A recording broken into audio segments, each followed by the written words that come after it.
ખાવાનું બનાવવું કઈ બાયુનું જ કામ નથી હોતું. તો તારી શું ઈચ્છા છે? જમવાનું હું બનાવું? એ તમે પણ બનાવી શકો છો. સારું, તો નોકરી મૂકી દઉં છું, ઘરે બેસી જઈશ, રોટલી બનાવીશ, શાકભાજી છોલીશ, પૈસા તું લાવજે કમાઈને. જ્યારે હું નોકરી કરતી હતી ને ત્યારે ઘરનું બધું કામ પણ હું જ કરતી હતી. પણ તું હવે નોકરી નથી કરતી તો તું કામ જ કરીશ ને ઘરનું, કે એ નહીં કર? સારું, તો હું પણ કાલથી નોકરી ગોતી લઉં. તારે શું જરૂર છે પૈસા કમાવાની? અને આમ પણ તું જેટલા પૈસા કમાઈને લાવીશ ને એટલા હું તને આમ પણ આપી દઉં છું. ઘરે બેસ અને રોટલા બનાવ. બીજું કામ જ શું છે અહીંયા નોકરાણીનું? નોકરાણી? નોકરાણીમાં શું વાત થઈ? અને આમ પણ હું તારા બાપનો નોકર છું? જે હું આખો દિવસ તડકા છાયાનો આટા મારું છું તો ઘરમાં બેસીને 2 રોટલી નથી બનાવી શકતી?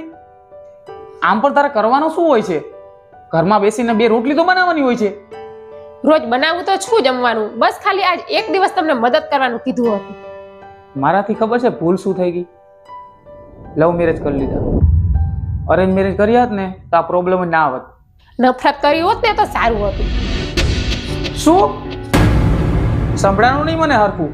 બીજી વાર બોલીશ? જે લોકો નફરત કરે છે ને એ આઝાદ છોડી દે છે, અને જે લોકો પ્રેમ કરે છે ને એ પ્રતિબંધ લગાડે છે. પ્રેમમાં આવું કરવાનું છે, પ્રેમમાં આવું નથી કરવાનું. રોટલા બનાવવાના છે પણ નોકરી નથી કરવાની. મેં તને નહોતું કીધું નોકરી મૂકવાનું, તે તારી મરજીથી મૂકી છે, બરાબર? અને હવે તારે રોટલા ના બનાવો ને તો ના બનાવ. ઘર છે ને અમિત, આવી રીતે ના ચાલે. ઘરમાં બંને જણ રવી છીએ તો કામ પણ બંને જણાને કરવું પડે ને. જમવાનું હું બનાવું છું તો હું એકલી થોડી જમું છું, તમે પણ જમો જ છો ને. તો ક્યારેક તમે જમવાનું બનાવી દો તો થોડું કઈ પ્રોબ્લેમ થઈ જવાનો છે. અને નથી બનાવવું તો ઓછામાં ઓછી થોડી હેલ્પ તો કરાવી શકો છો ને. મેં તો ખાલી ગુસ્સામાં કહી દીધું હતું યાર. મારો કહેવાનો મતલબ એ નતો. આ વાત મેં મમ્મીને કહી હતી. તો ખબર છે મમ્મીએ શું કીધું?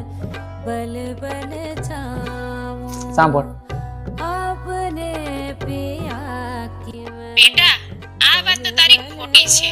તમારે બેયને સાથે મળીને રહેવું જોઈએ, સાથે મળીને કમાવવું જોઈએ, અને હંમેશા